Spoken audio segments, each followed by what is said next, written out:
This is part 2 of gaming and its community. Simplicity.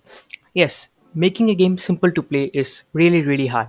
But Call of Duty looked at this and went on to create a battle royale game that gives you the same advantage of a veteran inside their mechanics.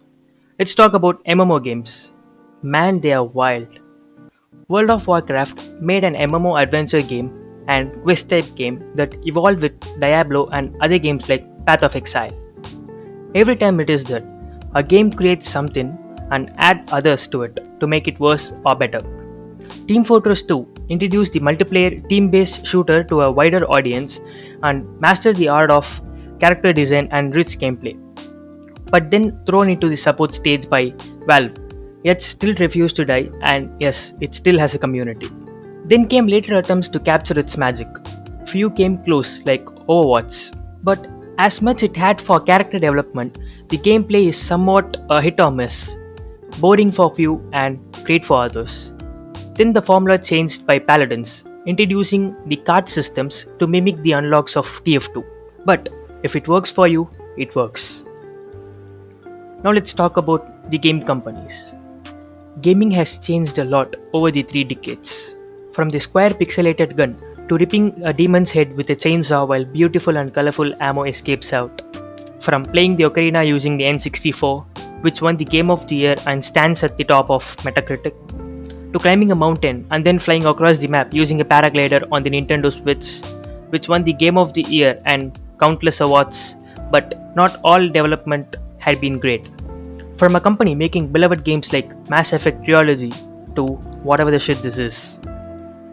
From making one of the best RPG game to this bullshit.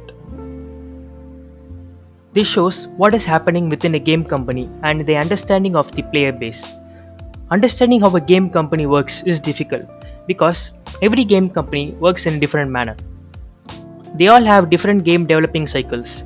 For Ubisoft, the cycle is about 8 to 14 months. For Bethesda and many other companies, it's nearly 4 years. Valve does not follow the conventional methods, as the staffs working in Valve select what project they are willing to work, and they have the right to drop it and pick up other projects at any time. So nothing can be said with Valve. For EA, it's just 3 days of high work and 1 week of sober duct taping all their shit together. Probably, yeah. This shows their respect to the community. If you are good to your community, they will be great.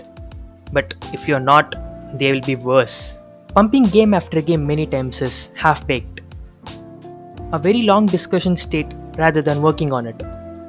Money. What works?